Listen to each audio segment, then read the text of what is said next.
Alam nyo, grabe talaga itong pagka-brainwash nitong mga miyembro ng Iglesia ni Cristo na naniniwala sila itong itinatak ng mga manalo sa mga utak nila na sila lang ang maliligtas.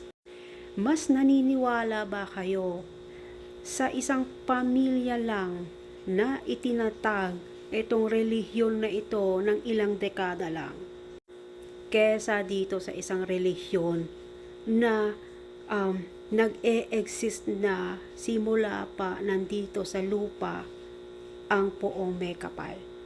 Alalahanin natin na ang Katoliko meron sila pananampalataya na higit pa sa ilang milyong taon na ang nakakalipas.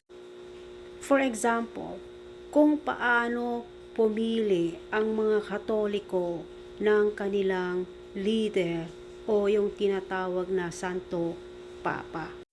Hindi basta-basta ang pagboto ng isang Santo Papa.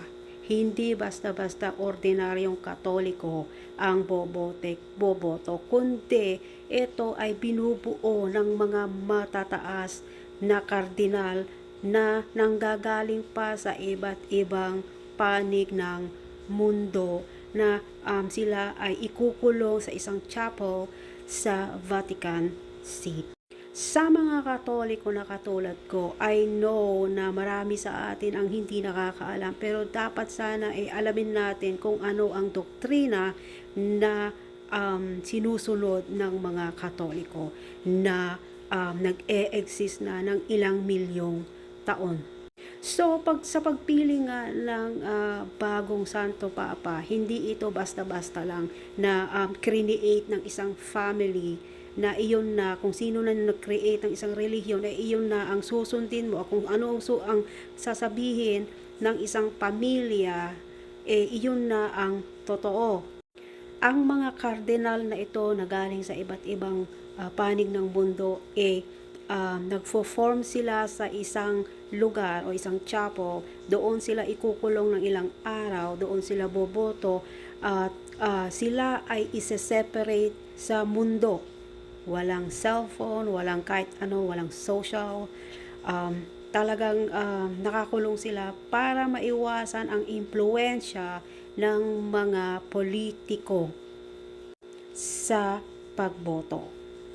Ganon kahigpit ang tradisyon ng mga Katoliko. Hindi putyo-putyo lang na isang pamilya na kagaya ni Manalo, yung family Manalo lang ang sinusunod nitong mga iglesia ni Cristo, itong mga miyembro ng iglesia ni Cristo.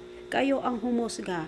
Paniniwalaan ninyo ang isang matatag na relihiyon na nag-exist na after Christ, bago pa dumating si Kristo, o ang isang relihiyon na binuo lang ng iisang tao na hindi natin alam kung saan nagmumula ang kanyang itinuturo.